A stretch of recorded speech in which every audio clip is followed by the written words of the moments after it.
आज हम लोग अकाउंट्स का पहला क्लास करने जा रहे हैं और अकाउंट्स के सिलेबस को समझना बहुत ज़रूरी है कि हम लोगों को अकाउंट्स में पढ़ना क्या है। तो सबसे पहले हम लोग फर्स्ट क्लास में सिलेबस को डिस्कस कर लेते हैं कि सिलेबस अकाउंट्स क्या क्या है, और फिर हम लोग डिस्कस करते हैं कि उसको हम लोग कैसे पढ़ेंगे, क्या हमारी स्ट्रेटजी होगी, क्या हमारा तरीका होगा पढ़ने का। तो एक एक करके हम लोग स्टार्ट करते हैं। सबसे पहले हम लोग सब्जेक्ट की बात कर ले, तो सब्जेक्ट हम लोगों का है अकाउंट्स। आज हम लोग अकाउंट्स, बाकी सब्जेक्ट का रूटीन जल्द ही आप लोगों के पास आ जाएगा, और रूटीन वाइज हम लोग पढ़ेंगे तो थोड़ा अच्छा लगेगा। कंटिन्यू क्लास होगा, जिसका भी क्लास चलेगा कंटिन्यूअस क्लास चलेगा। इससे क्या होगा कि डिस्टरबेंस का चांस नहीं रहेगा। आप एक सब्जेक्ट पढ़ रहे हैं तो उसको कंटिन्यू कीजिए।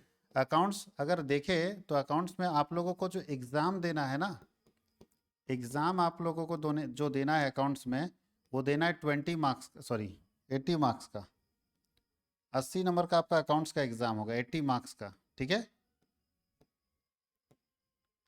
80 नंबर का एग्ज़ाम होगा आपका। और जो इसका प्रोजेक्ट वर्क, जो इसको प्रैक्टिकल बोलते हैं, तो इसमें प्रोजेक्ट वर्क होता है। ये कॉलेज के पास रहता है प्रोजेक्ट वर्क, वो 20 नंबर का होता है। यानी 20 नंबर का प्रोजेक्ट वर्क होगा जो कॉलेज के पास रहेगा। किसी को कोई दिक्कत नहीं है। इसका मतलब है कि अपने को जो पढ़ना है बाबू लोग, वो पढ़ना है 80 मार्क्स। अपने को जो पढ़ना है वो कितने का पढ़ना है, 80 मार्क्स का ही पढ़ना है।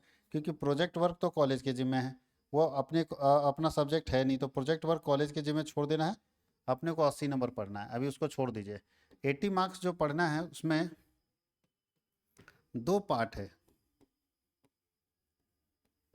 पार्ट ए और पार्ट बी। ये दोनों पार्ट एक ही बुक में रहता है, अलग अलग बुक नहीं खरीदना है, एक ही बुक होगा और उसी बुक में दो पार्ट आपको मिलेगा। पार्ट ए जो है वो 60 नंबर का होगा, 60 मार्क्स का पार्ट ए है, और 20 मार्क्स का जो है वो पार्ट बी है। क्लियर? तो हमारा 80 मार्क्स कंप्लीट हो गया। अब हम चलते हैं पार्ट ए के, अगर अंदर हम बात करेंगे तो पार्ट ए के अंदर हमको दो बेसिक चीज़ पढ़ना है, दो अकाउंट्स पढ़ना है। एक पढ़ना है पार्टनरशिप अकाउंट्स, पार्टनरशिप अकाउंट्स, अगर इसको हम हिंदी में लिख दें तो बोलते हैं साझेदारी खाता।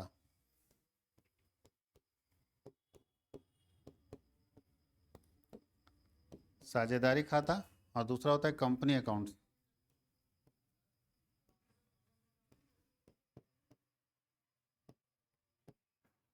इसको बोलते हैं कंपनी खाता। ध्यान दीजिएगा, एक कंपनी अकाउंट्स हो गया और एक पार्टनरशिप अकाउंट्स हो गया, दो हम लोगों को पढ़ना है।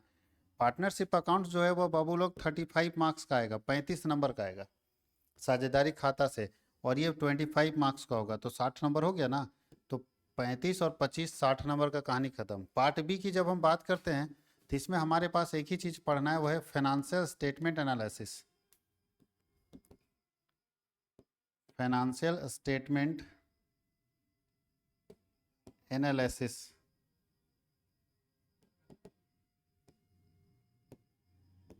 वित्तीय विवरण विश्लेषण।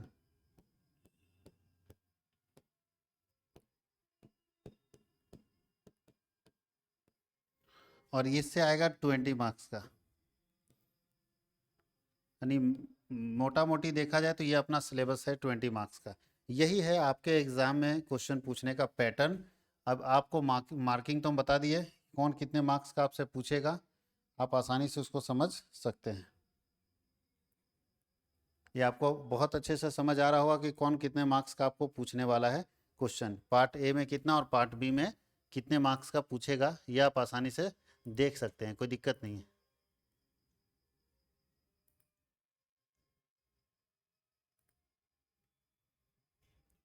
अब हम चलते हैं, हम लोग जो स्टार्ट करने वाले हैं वो, चूँकि हम लोग ऑफलाइन बैच में भी कंपनी अकाउंट्स को स्टार्ट किए हुए हैं, तो हम लोग चाहते हैं कि जो ऑफलाइन में स्टार्ट किए वही ऑनलाइन में स्टार्ट हो साथ ही साथ, ताकि टेस्ट देने में भी आप लोगों को दिक्कत ना हो। तो हम लोग अभी स्टार्ट करने वाले कंपनी अकाउंट्स, जो कि कितने मार्क्स का है, 25 मार्क्स का है। समझ गए? तो कंपनी अकाउंट्स किसके अंदर आता है बताओ बच्चा लोग? कंपनी अकाउंट्स आता है पार्ट ए के अंदर। पार्ट ए के अंदर हम लोग कंपनी अकाउंट्स पढ़ेंगे, जिसमें 25 नंबर का। तो इसका मतलब ये नहीं कि कंपनी अकाउंट्स एक चैप्टर है। कंपनी अकाउंट्स के अंदर बहुत सारे चैप्टर्स मिलेंगे, पार्टनरशिप के अंदर बहुत सारे चैप्टर्स मिलेंगे। ऐसा मत खुश होना कि एक ही चैप्टर 35 नंबर का सर, तब तो मज़ा है, रट जाएंगे इसको, ऐसा नहीं। इसके अंदर बहुत सारे चैप्टर्स हैं, और उस चैप्टर्स को आपको पढ़ना होगा। सारे चैप्टर्स को पढ़ेंगे तब आपका 35 मार्क्स कंप्लीट होगा, क्लियर होगा। अगर सारे चैप्टर को आप नहीं पढ़ते हैं तो 35 मार्क्स आपका कंप्लीट नहीं होगा, याद रखना है। तो 35 नंबर के लिए आपको सारे चैप्टर्स को पढ़ना पड़ेगा, अच्छे से ध्यान देने की जरूरत है। अब हम लोग चलते हैं थोड़ा आगे, अब हम लोग पढ़ते हैं कंपनी अकाउंट्स को, क्योंकि हम लोगों का जो सिलेबस है वो है कंपनी अकाउंट्स। तो मेरे ख्याल से आप लोग लिखने का काम ना बाद में आराम से करना, अभी हम लोग सिर्फ यहाँ पे पढ़ेंगे अच्छे तरीके से। लिखने का काम आराम से बाद में करना, ये आपके पास वीडियो डाला हुआ रहेगा। लाइव वाले क्लास ऑप्शन में, जो लाइव ऑप्शन होता है ना आपके एप्लीकेशन में, उसमें भी ये वीडियो आपको आधा एक घंटा के बाद ऑटोमेटिक अपलोड मिल जाएगा, तो वहाँ से भी आप लिख सकते हैं। और ये पीडीएफ भी क्लास का हम भेज देंगे आपको, ये पीडीएफ भी आपको भेज दिया जाएगा जिससे आप आसानी से लिख सकते हैं। तो चलते हैं हम लोग कंपनी अकाउंट्स की तरफ।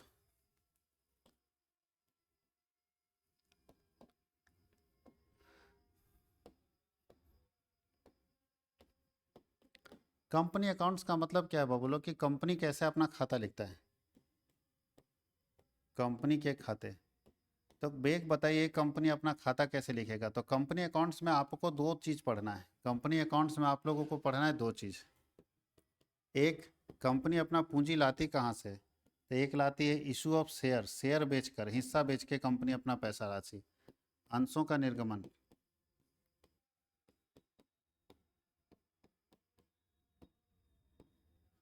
And for feature of share,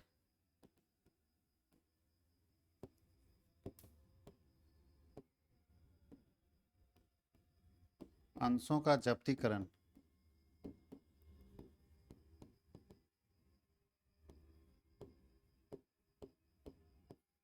और इसके अंदर पढ़ना है इशू ऑफ डिबेंचर। अब होता क्या है, एक एक करके सबके बारे में डिस्कस करेंगे जब हम लोग इसको स्टार्ट करेंगे। तो ऋण पत्र, ऋण पत्रों का निर्गमन,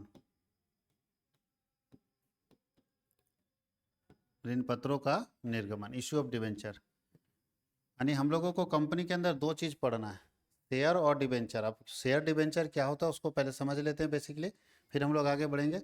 एक कंपनी को जब मार्केट से पैसा लाना होता है, कंपनी के पास जो पूंजी आता है ना, किसी एक व्यक्ति का नहीं आता है। एक व्यक्ति का पैसा जिस कंपनी में लगा रहता है उस कंपनी को हम प्राइवेट कंपनी कहते हैं। और हम लोग पढ़ना है पब्लिक कंपनी के बारे में। तो पब्लिक कंपनी जनता से पैसा मांगती है, तो जनता से वो दो तरीके से पैसा मांग सकती है। जैसे हम भी अगर बिजनेस कर रहे हैं तो हम लोगों से दो तरीके से पैसा मांग सकते हैं। एक, बोलेंगे आप मेरे यहाँ पूंजी लगाइए, तो जब हम पूंजी के जरिए पैसा मांगेंगे तो उसको हम लोग बोलते हैं शेयर के जरिए पैसा मांगना। अगर हम पूंजी के जरिए पैसा मांगेंगे, इसका मतलब हम शेयर बेच के पैसा, अपना हिस्सा बेच के पैसा ला रहे हैं। जब हम लोगों को बोलेंगे कि आप हमारे यहाँ पूंजी लगाइए, तो हम ये मानेंगे कि वो हिस्सा बेच के पैसा लाया जा रहा है। और जब हम लोगों को बोलेंगे कि आप हमारे पूंजी मत लगाइए, हमको कर्जा दे दीजिए, लोन दे दीजिए, तो डिबेंचर बेचेगी। जब कोई कंपनी लोन के जरिए पैसा मांगेगी तो डिबेंचर बेचेगी, जब कोई कंपनी लोन के जरिए पैसा मांगेगी तो डिबेंचर बेचेगी। और जब कोई कंपनी अपना हिस्सा बेच के पैसा मांगेगी तो वो शेयर बेचेगी। जब कोई कंपनी अपना हिस्सा बेच के पैसा मांगेगी तो शेयर, यानी जब किसी को हम मालिक बना रहे हैं तो शेयर बेच के पैसा लाएंगे, और जब किसी को कर्ज मांग रहे हैं तो डिबेंचर बेच के पैसा लाएंगे। तो शेयर आखिर कंपनी बेचती है, उसके पीछे क्या रीज़न है और कैसे इसका अकाउंटिंग हम लोग करने वाले हैं, वो हम लोग यहाँ पे सीखेंगे एक एक करके, कि शेयर बेचने के पीछे क्या कारण है और कैसे हम लोग इसका अकाउंटिंग करेंगे। तो चलिए हम लोग शुरू करेंगे। अभी इशू ऑफ शेयर हम लोगों को पढ़ना है कंपनी में। तो कंपनी में जो टॉपिक हम लोग डिस्कस करने वाले हैं वो टॉपिक है इशू ऑफ शेयर, कि हम शेयर बेचेंगे कैसे। तो कंपनी में जब हम कंपनी अकाउंट्स की बात करते हैं तो उसमें एक्सरसाइज 1 हम लोग पढ़ते हैं। अगर एस के सिंह के बुक को फॉलो करेंगे तो एक्सरसाइज 1 में हम लोगों को पढ़ना है introduction of company, introduction of a company. Company के बारे में हम लोगों को देखना है, कंपनी का परिचय हम लोगों को पढ़ना है।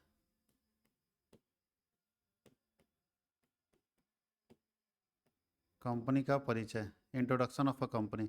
तो बताइए भारत में कंपनी क्या होता है। तो भारत में कंपनी को चलाने के लिए एक कानून बना हुआ है जिसका नाम है Indian companies act, Indian companies Act 2013। Bharat में जितनी भी कंपनियां हैं उस कंपनी को चलाने के लिए कानून बना है, उस कानून को बोलते हैं भारतीय कंपनी अधिनियम, भारतीय कंपनी अधिनियम।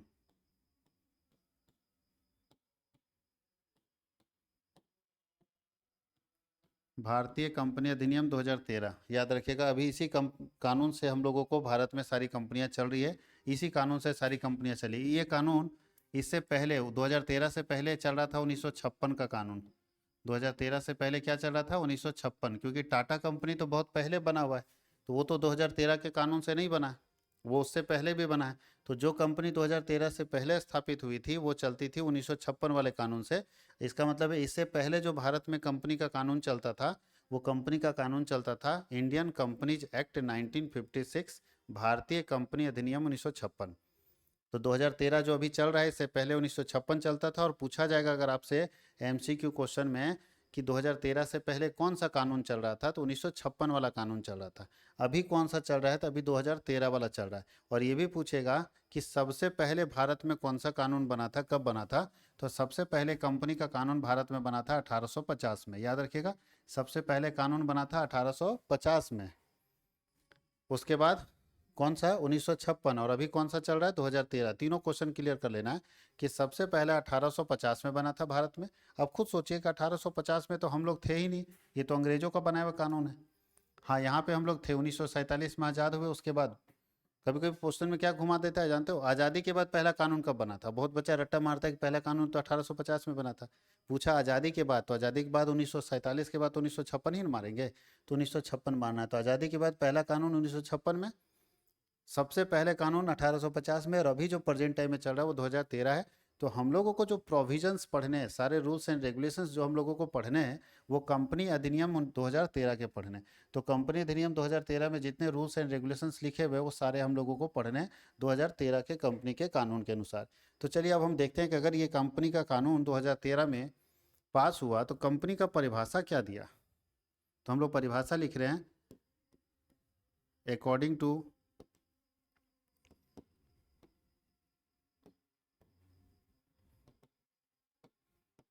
कंपनीज एक्ट 2013 सेक्शन 2 सबसेक्शन 20, ध्यान दीजिएगा। सेक्शन 2 सबसेक्शन 20, सेक्शन मतलब होता है धारा, सेक्शन मतलब होता है धारा। धारा 2 उपधारा 20 के अनुसार क्या बोलता है? यहाँ पे लिखा है company is an institution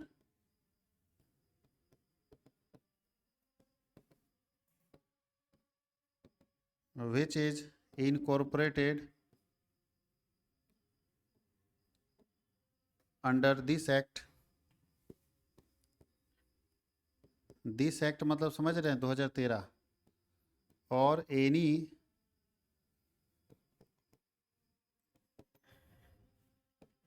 any previous companies Act.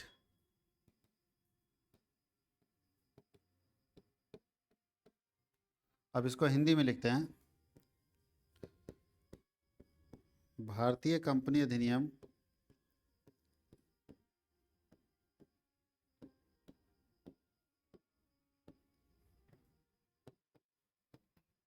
2013 की धारा 2 उपधारा 20 के अनुसार पूछता है कि कंपनी का परिभाषा कौन से धारा में दिया हुआ है, तो धारा 2 में दिया हुआ है। कौन से उपधारा में दिया है, तो उपधारा 20 में दिया है। पूछा जाता है एमसीक्यू क्वेश्चन के अनुसार। इसके अनुसार क्या बोलता है?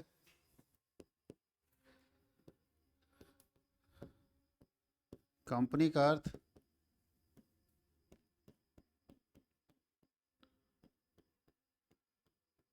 ऐसी संस्था से है जिसका पंजीकरण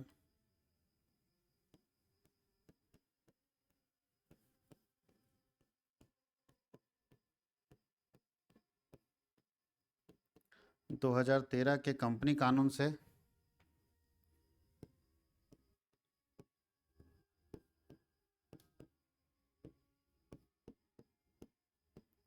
या इससे पहले के कंपनी कानून से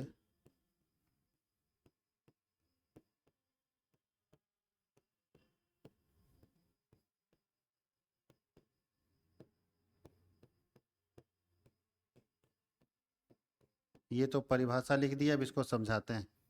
ये क्या लिखा है सेक्शन 2 सबसेक्शन 20 में कि कंपनी एक ऐसी संस्था है जिसका रजिस्ट्रेशन कंपनी अधिनियम 2013 या इससे पहले के किसी कंपनी अधिनियम से होती है। यानी जिस संस्था का रजिस्ट्रेशन कंपनी अधिनियम 2013 या इससे पहले की किसी कंपनी अधिनियम से होती है, उस संस्था को हम कंपनी के नाम से जानते हैं। कंपनी एक ऐसा इंस्टीट्यूशन है, ध्यान दीजिएगा, जिसका रजिस्ट्रेशन कंपनी अधिनियम 2013 या इससे पहले के किसी कंपनी अधिनियम से अगर किसी संस्था का रजिस्ट्रेशन होता है तो वो संस्था कंपनी कहलाती है। याद रखिएगा, इसका मतलब है कि कंपनी कहलाने के लिए किसी संस्था को, किसी बिजनेस को कंपनी के कानून से रजिस्टर्ड होना होगा।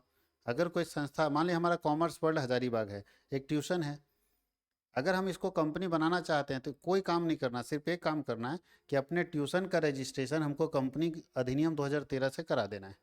जैसे मेरा रजिस्ट्रेशन 2013 के कंपनी अधिनियम से हो जाएगा, हमारा ट्यूशन जो आज ट्यूशन था वो कल कंपनी बन जाएगा। तो कंपनी बनने के लिए क्या करना होगा? कंपनी बनने के लिए कोई काम नहीं करना है, कोई बिल्डिंग खड़ा करने की जरूरत नहीं। कंपनी बनने के लिए सिर्फ कंपनी के कानून से अपने बिजनेस को रजिस्टर्ड कराने की आवश्यकता है। कंपनी बनने के लिए सिर्फ अपने बिजनेस को कंपनी के कानून से रजिस्टर्ड कराने की आवश्यकता है। आप अगर अपने बिजनेस को कंपनी के कानून से रजिस्टर्ड करा लेते हैं तो ऐसे में आपकी संस्था कंपनी बन जाती है और कंपनी कहलाती है। कोई दिक्कत है? यही परिभाषा यहाँ पे लिखा है कि कंपनी वो सारी संस्था होगी जो अपना रजिस्ट्रेशन कंपनी एक्ट 2013 से या इससे पहले के किसी भी कंपनी के कानून से अगर कोई संस्था अपना रजिस्ट्रेशन करवाती है तो वो कंपनी कहलाती है।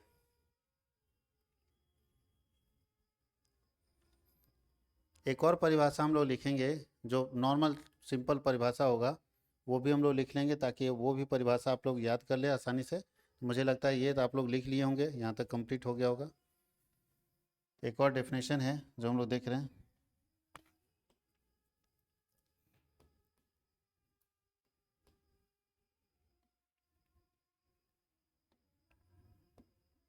Company is an artificial person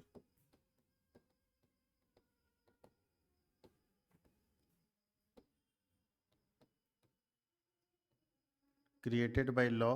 जिनका प्योर हिंदी मीडियम है वो भी कोशिश करना है कि इंग्लिश लिखने का, वैसे हम हिंदी इंग्लिश लिख लेते हैं।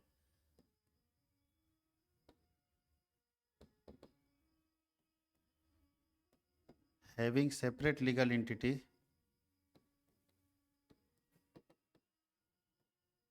And common seal.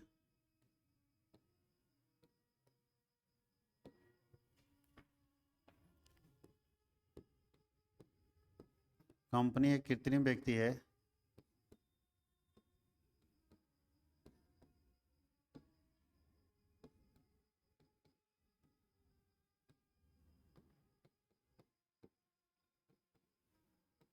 जो कानून द्वारा निर्मित होती है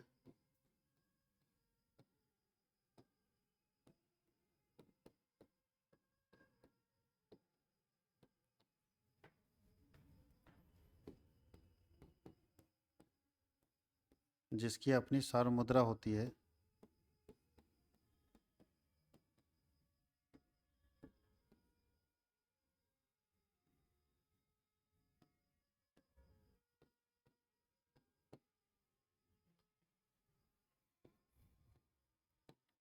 पृथक वैधानिक अस्तित्व होता है।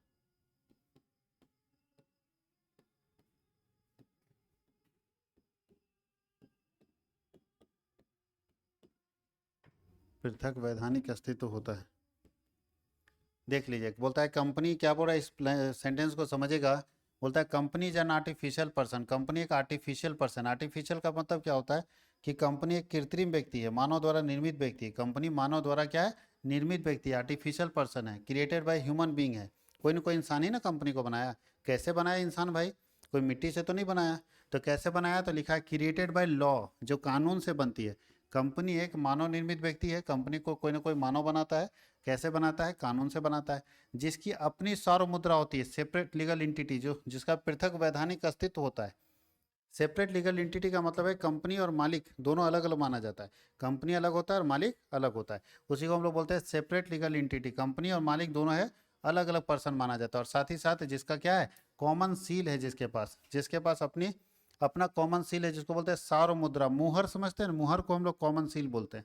तो कंपनी एक आर्टिफिशियल पर्सन है जो कि कानून से बनता है, जिसका पृथक वैधानिक अस्तित्व होता है, जो अपने मालिक से अलग होता है, और जिसके पास एक मुहर होता है, स्टाम्प होता है, जिसके जरिए वो अपना सिग्नेचर करता है। तो company is an artificial person created by law having separate legal entity and common seal. याद रखना है इतना सारा परिभाषा आप लोगों को कि ये मानव निर्मित व्यक्ति इसलिए इसको आर्टिफिशियल पर्सन कहते हैं, ये कानून से बनता है इसलिए इसको लीगल पर्सन कहते हैं। इसका सेपरेट लीगल एंटिटी होता है। सेपरेट लीगल एंटिटी को हिंदी में बोलते हैं पृथक वैधानिक अस्तित्व। इसका मतलब होता है कि मालिक अलग और कंपनी अलग होता है। कंपनी और मालिक एक नहीं माना जाता है। जैसे अगर रिलायंस इंडस्ट्री अभी ज़मीन खरीदेगी तो मुकेश अंबानी के नाम पर रजिस्टर नहीं कराती है, वो रिलायंस के नाम पर रजिस्टर्ड होता है। इसका मतलब है बिजनेस अलग है और मालिक अलग माना जाता है, तभी तो ऐसा हो रहा है। तो बिजनेस अलग और मालिक अलग माना जाता है, इसलिए सेपरेट एंटिटी कॉन्सेप्ट को फॉलो किया जा रहा है। और जिसके पास अपना कॉमन सील होता है, कॉमन सील का मतलब होता है सार्वभौम मुद्रा, मुहर, जिसके पास अपने क्या होता है, मुहर होता है। तो ये है हमारा कंपनी का सेकंड डेफिनेशन।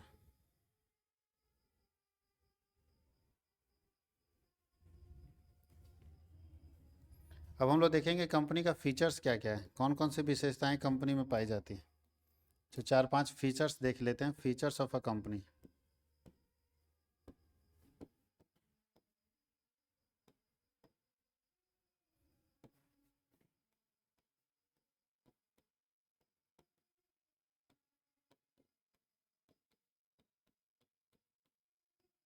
कंपनी की विशेषताएं, कौन कौन सी विशेषता कंपनी में पाई जाती है।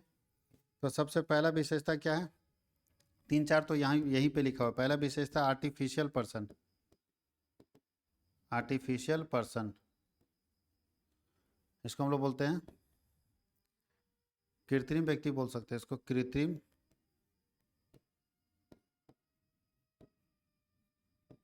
दूसरा क्या होगा, created by law. Created by law, कानून द्वारा निर्मित। तीसरा बोलता है सेपरेट लीगल एंटिटी। सब तो परिभाषा में लिखा हुआ है, देख लीजिए, हम कुछ नहीं दिमाग लगा रहे हैं।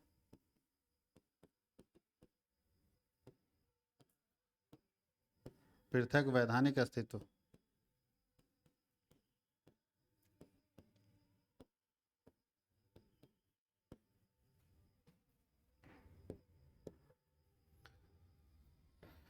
उसके बाद होता है लिमिटेड लायबिलिटी। कंपनी का लायबिलिटी लिमिटेड होता है, लिमिटेड लायबिलिटी, सीमित दायित्व।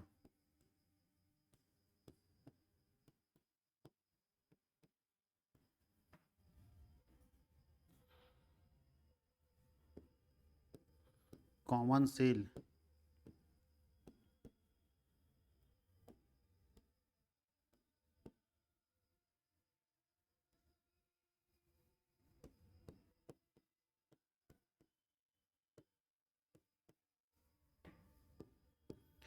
Transfer of share.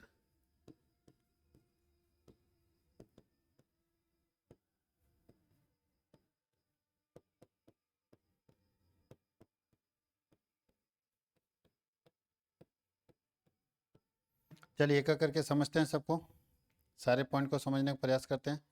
क्या लिखा हुआ है, आर्टिफिशियल पर्सन तो समझ गए, क्योंकि कृत्रिम व्यक्ति कंपनी को बनाया जाता है। कौन बनाता है, तो एक व्यक्ति बनाता है। कैसे बनाता है, तो लॉ से बनाता है, समझ गए। सेपरेट लीगल एंटिटी भी समझ गए कि बिजनेस अलग होता है और मालिक अलग होता है। बिजनेस और मालिक का कोई लेना देना नहीं होता है कंपनी के केस में। बाकी बिजनेस में एक ही होता है, लेकिन कंपनी में दोनों अलग अलग माना जाता है, दोनों को एक साथ नहीं माना जाता है। कोई दिक्कत है, तो कंपनी के केस में दोनों अलग अलग हो जाएगा। लिमिटेड लायबिलिटी बहुत ही अच्छा चीज़ है, एक फीचर्स है, इसको बोलते हैं एडवांटेजेज ऑफ कंपनी। कंपनी का लाभ भी है लिमिटेड लायबिलिटी। लिमिटेड लायबिलिटी का मतलब है कि कभी भी एक कंपनी अपने एक लिमिट तक ही पैसा देगी। जैसे सिंपल समझेगा, अगर कंपनी मार्केट से 5 करोड़ रुपये उधार उठा लिया, मार्केट से अगर कंपनी 5 करोड़ रुपये उधार उठा लिया, तो 5 करोड़ रुपया में अगर वो डूबने के कगार पर है और उसके पास सिर्फ 1 करोड़ रुपया है, कंपनी बंद होने के कगार पर है और उसके पास सिर्फ 1 करोड़ रुपया है, तो ऐसी स्थिति में वो सिर्फ 1 करोड़ रुपया ही वापस करेगी, क्योंकि उसका लायबिलिटी लिमिटेड होता है कि जितना रुपया उसके पास होगा केवल उतना ही देगा, उससे ज़्यादा पैसा नहीं देगा। नहीं, कंपनी अगर डूबती है तो केवल कंपनी के संपत्ति को बेच के पैसा वसूल किया जा सकता है, बाकी दूसरे जगह से पैसा नहीं वसूल कर सकते हैं, बाकी पैसा डूब जाएगा। इसको बोलते हैं लिमिटेड लायबिलिटी। इसको दूसरे भाषा में मैं समझा दूँ कि बैंक का भी लायबिलिटी लिमिटेड होता है। बैंक का लायबिलिटी लिमिटेड होने से क्या होगा वो समझिए। अगर आपके पेरेंट्स 20 लाख रुपया स्टेट बैंक ऑफ इंडिया में डाले हुए हैं और कल हो के स्टेट बैंक ऑफ इंडिया डूब जाता है, तो क्या आपको 20 लाख मिलेगा? नहीं मिलेगा, क्योंकि यहाँ क्या है, लिमिटेड लायबिलिटी है। State bank of India 2 lakh का लिमिट दिया है, कि हम 2 लाख रुपए तक मैक्सिमम दे पाएंगे। इसका मतलब अगर आपके पापा का 20 लाख डूबता है तो आपको मिलेगा 2 लाख रुपया, बाकी पैसा आपका डूब गया, कुछ भी कर लो नहीं मिलने वाला है। तो इसी को बोलते हैं लिमिटेड लायबिलिटी, कि अगर डूबने के कगार पर होगा तो सामने वाला एक लिमिट तक ही आपको पैसा देगा, उसके बाद पैसा नहीं देगा, उसके बाद आपका पैसा डूब जाएगा। तो ये होता है लिमिटेड लायबिलिटी। तो कंपनी का टेंशन नहीं है, कंपनी में भी लिमिटेड लायबिलिटी होता है, यानी अगर डूब गया बिजनेस तो एक लिमिट तक पैसा देना है, उसके बाद पैसे देने की जरूरत नहीं है। लेकिन हम लोग अगर ट्यूशन चला रहे हैं और डूबेगा तो पूरा पैसा भरना पड़ेगा। आगे कॉमन सील, इसके यहाँ अपना स्टाम्प होता है, मुहर होता है, और इसके पास एक और सुविधा होता है कि कंपनी एक अकेला बिजनेस है जहाँ पे आप अपने हिस्से को बेच सकते हैं। कंपनी एक अकेला बिजनेस है जहाँ पे आप अपने हिस्से को क्या कर सकते हैं, बेच सकते हैं। तो एक व्यक्ति अपने हिस्से को कहाँ पे बेच सकता है, तो कंपनी एक अकेला बिजनेस है जहाँ पे एक व्यक्ति अपने हिस्से को कभी भी बेच सकता है। ट्रांसफर ऑफ शेयर का ऑप्शन है, पार्टनरशिप में नहीं बेच सकते हैं आप सिर्फ अकेला कंपनी है जहाँ पे अपने हिस्से को कभी भी बेच सकते हैं। जैसे कंपनी में अगर हम शेयर खरीद लिए और हम चाहते हैं कि हम इस कंपनी को छोड़ना चाहते हैं और हम इसको बेच के निकलना चाहते हैं, तो कंपनी में ऐसा ऑप्शन है कि जाइए शेयर मार्केट में, और शेयर मार्केट में अपने इस शेयर को क्या करना है, बेच देना है। तो ट्रांसफ़र ऑफ शेयर की भी फैसिलिटी आपको यहाँ पे मिल जाएगी। तो इस मार्केट में आपको अपने शेयर को ट्रांसफ़र करने की भी सुविधा मिल जाती है। तो ये कुछ फीचर्स हैं जो हम लोगों को देखने हैं कंपनी के लिए।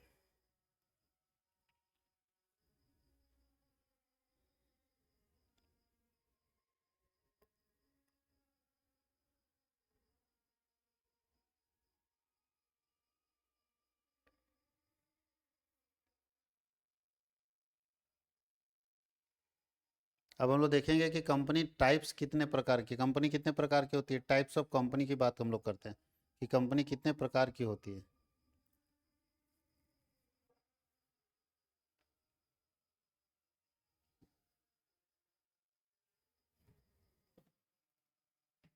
तो बात करें हम लोग टाइप्स ऑफ कंपनी की।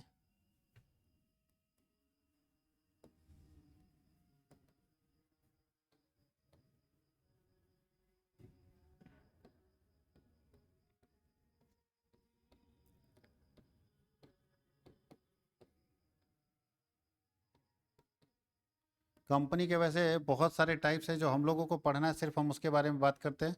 कंपनी के बहुत सारे टाइप्स हैं, लेकिन हम लोगों को जो पढ़ना है उसके बारे में बात करते हैं। तो कंपनी 3 तरह की होती है। पहला होता है पब्लिक कंपनी, पब्लिक कंपनी, सार्वजनिक कंपनी,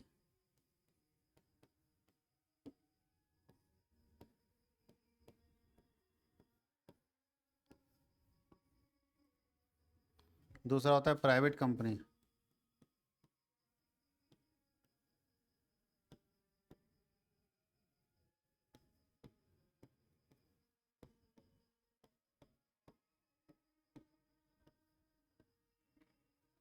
और तीसरा होता है वन पर्सन कंपनी।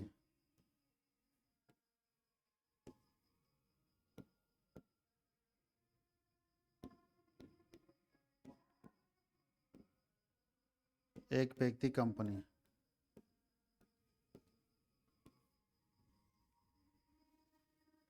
इसको ओपीसी बोलते हैं शॉर्ट में, वन पर्सन कंपनी को शॉर्ट में क्या बोलते हैं, ओपीसी, वन पर्सन कंपनी। तो देखिए वो भी आपको नहीं पढ़ना, ये भी नहीं पढ़ना, आपको के सिलेबस में जो है वो अकेला कंपनी एक है। आपको सिर्फ अकेला कंपनी पढ़ना है जिसका नाम है पब्लिक कंपनी। आपको कौन से कंपनी पढ़ना है, पब्लिक कंपनी पढ़ना है, याद रखना है पब्लिक कंपनी है आपके सिलेबस में, इसलिए हम लोगों को पब्लिक कंपनी पढ़ना है, प्राइवेट भी नहीं पढ़ना। लेकिन फिर भी जानिए पब्लिक कंपनी और प्राइवेट कंपनी में क्या अंतर। वन पर्सन कंपनी का मतलब है जहाँ पे एक अकेला व्यक्ति कंपनी खोल सकता है, वैसी कंपनी को वन पर्सन कंपनी के नाम से हम लोग जानते हैं। ये कंपनी केवल भारत का नागरिक ही खोल सकता है, विदेश का कोई व्यक्ति इस कंपनी को नहीं खोल सकता। तो ये है वन पर्सन कंपनी। हम लोगों को जो डिटेल पढ़ना है वो पब्लिक कंपनी के बारे में पढ़ना है, लेकिन फिर भी हम आपको पब्लिक और प्राइवेट के बीच में अंतर समझा देते हैं, ताकि हम आसानी से पहचान सके कि कौन पब्लिक कंपनी और कौन प्राइवेट कंपनी है। तो पब्लिक कंपनी के नाम के लास्ट में एलटीडी वर्ड जुड़ा रहता है। पब्लिक कंपनी का नाम के लास्ट में एलटीडी वर्ड जुड़ा रहता है। एलटीडी का फुल फॉर्म है लिमिटेड, एलटीडी का फुल फॉर्म है लिमिटेड। और जो प्राइवेट कंपनी है उसके नाम के लास्ट में पीवीटी एलटीडी जुड़ा रहता है। प्राइवेट कंपनी के नाम के लास्ट में पीवीटी एलटीडी यानी प्राइवेट लिमिटेड जुड़ा रहता है। प्राइवेट कंपनी के नाम के लास्ट में पीवीटी एलटीडी यानी प्राइवेट लिमिटेड शब्द जुड़ा रहता है, याद रखिएगा। प्राइवेट कंपनी के नाम के लास्ट में पीवीटी एलटीडी जुड़ा रहता है, और पब्लिक कंपनी के नाम के लास्ट में एलटीडी वर्ड जुड़ा रहता है। इस बात को ध्यान रखना है। पब्लिक कंपनी के नाम के लास्ट में एलटीडी और प्राइवेट कंपनी के नाम के लास्ट में पीवीटी एलटीडी वर्ड जुड़ा रहता है। अब हम लोग बेसिकली दोनों में अंतर समझा देते हैं कि अंतर क्या है, इसको हम लोग लिख के समझा देते हैं तो आपको आसानी से समझ आ जाएगा और आपका बहुत अच्छा नोट्स भी बन जाएगा जिससे आपको आगे फ़ायदा होगा। तो चलिए इसका बेसिक कॉन्सेप्ट हम लोग देख लेते हैं आज। अभी हम लोग लिखते हैं डिफरेंस बिटवीन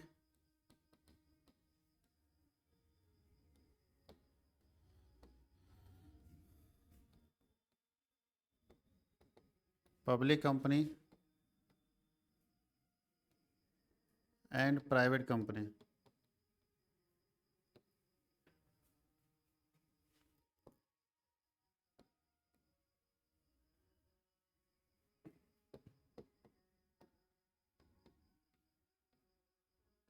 सार्वजनिक तथा निजी कंपनी में अंतर।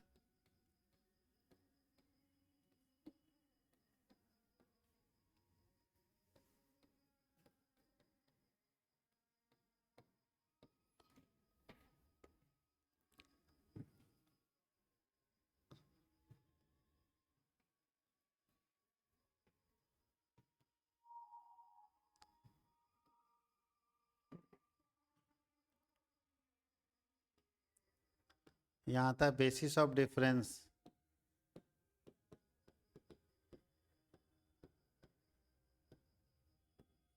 इसको हिंदी में बोलते हैं अंतर का आधार। अंतर का आधार। यहाँ होता है पब्लिक कंपनी, इसका तो हिंदी लिखने की जरूरत नहीं, ऊपर में लिखा हुआ है। और इसको बोलते हैं प्राइवेट कंपनी।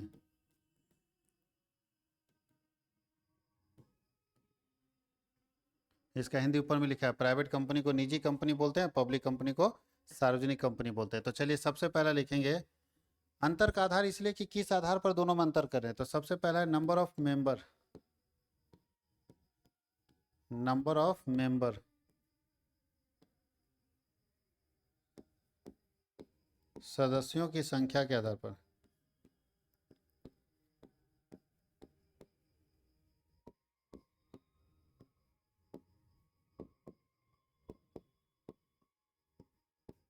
सदस्यों की संख्या के आधार पर। चलिए हम लोग बात करते हैं सदस्यों की संख्या के आधार पर। तो बताइए पब्लिक कंपनी में मिनिमम कितना सदस्य होना चाहिए। पब्लिक कंपनी स्टार्ट करने के लिए मिनिमम, जिसको न्यूनतम बोलते हैं, तो न्यूनतम कितने सदस्यों की आवश्यकता है। तो पब्लिक कंपनी स्टार्ट करने के लिए मिनिमम 7 सदस्य चाहिए। और मैक्सिमम कितने सदस्य चाहिए, अधिकतम कितने सदस्य चाहिए। तो पब्लिक कंपनी स्टार्ट करने के लिए मिनिमम जो है वो 7 सदस्य चाहिए और अधिकतम अनलिमिटेड, जितना चाहें उतना रख सकते हैं। पब्लिक कंपनी खोलने के लिए कम से कम 7 आदमी चाहिए और ज़्यादा से ज़्यादा जितना रखना चाहते हैं उतना रख सकते हैं। तो याद रखिएगा पब्लिक कंपनी में मिनिमम 7 और मैक्सिमम अनलिमिटेड सदस्य होने चाहिए। अब प्राइवेट कंपनी में मिनिमम कितने होने चाहिए। प्राइवेट कंपनी में कम से कम जो है मिनिमम 2 होने चाहिए और मैक्सिमम 200 होना चाहिए। इसका हिंदी नहीं लिख रहे हैं क्योंकि इधर लिखा हुआ है, ठीक है। प्राइवेट कंपनी में मिनिमम 2 और मैक्सिमम 200 होना चाहिए। प्राइवेट कंपनी में मिनिमम 2 और मैक्सिमम 200 होना चाहिए, जबकि पब्लिक कंपनी में मिनिमम 7 और मैक्सिमम क्या है, अनलिमिटेड होना चाहिए। Number 2, number of director.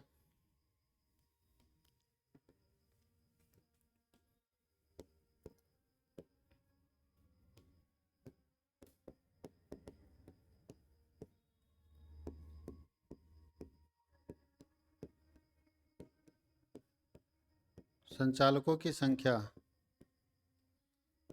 तो बताइए इसमें मिनिमम कितने डायरेक्टर होना चाहिए। तो पब्लिक कंपनी में कम से कम डायरेक्टर का संख्या होना चाहिए 3। मिनिमम डायरेक्टर 3 होना चाहिए और मैक्सिमम डायरेक्टर 15 होना चाहिए। और इसमें मिनिमम कितना डायरेक्टर होना चाहिए। तो प्राइवेट कंपनी में मिनिमम 2 डायरेक्टर होना चाहिए।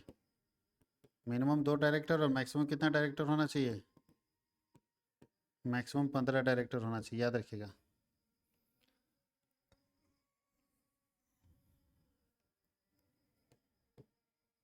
याद रखना है सबको। तो बोलता है कि पब्लिक कंपनी में मिनिमम 3 और मैक्सिमम 15 डायरेक्टर होना चाहिए। प्राइवेट कंपनी में मिनिमम 2 और मैक्सिमम 15 डायरेक्टर होना चाहिए। कम से कम ये डायरेक्टर होने चाहिए पब्लिक कंपनी और प्राइवेट कंपनी में।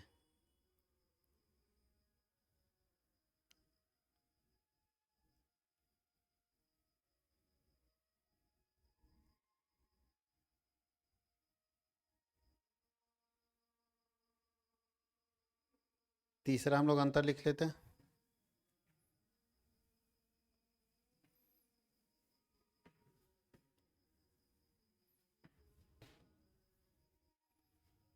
तीसरा अंतर हम लोग लिखते हैं, use of LTD word, limited शब्द का प्रयोग, लिमिटेड शब्द का प्रयोग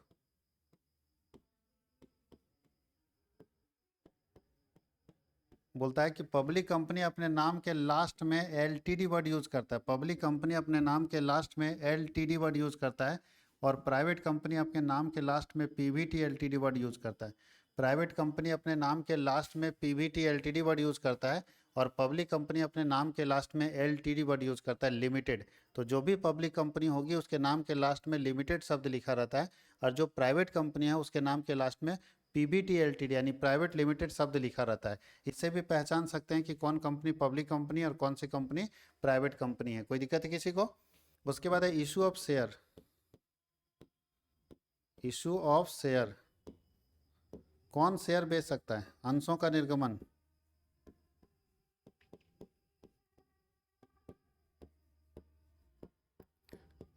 शेयर निर्गमन करने का मतलब है कि शेयर कौन बेच सकता है, हिस्सा अपना कौन बेच सकता है। तो पब्लिक, यस लिख देते हैं, समझिएगा। पब्लिक कंपनी अपना हिस्सा बेच सकती है लेकिन प्राइवेट कंपनी जनता को अपना हिस्सा नहीं बेच सकती। फिर से याद रखिएगा, बोलता है कि अंशों का निर्गमन, कौन शेयर जारी कर सकता है? तो पब्लिक कंपनी शेयर जारी कर सकती है इसलिए यस लिखा हुआ है, और प्राइवेट कंपनी शेयर जारी नहीं कर सकती इसलिए क्या लिखा है? नो लिखा है। याद रखिएगा कि पब्लिक कंपनी शेयर जारी कर सकती है और प्राइवेट कंपनी शेयर जारी नहीं कर सकती। और पांचवा है इशू ऑफ प्रोस्पेक्टस,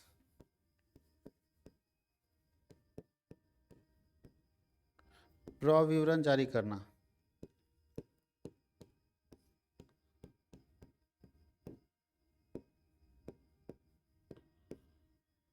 प्रविवरण जारी करना। तो प्रविवरण कौन जारी कर सकता है? प्रोस्पेक्टस कौन जारी कर सकता है?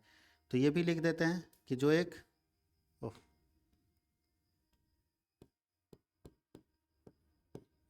तो बोलता है कि पब्लिक कंपनी प्रोस्पेक्टस जारी कर सकती है लेकिन प्राइवेट कंपनी प्रोस्पेक्टस जारी नहीं कर सकती। तो पब्लिक कंपनी प्रोस्पेक्टस जारी कर सकती है लेकिन प्राइवेट कंपनी प्रोस्पेक्टस जारी नहीं कर सकती। ये डिफरेंसेस है पब्लिक कंपनी और प्राइवेट कंपनी में।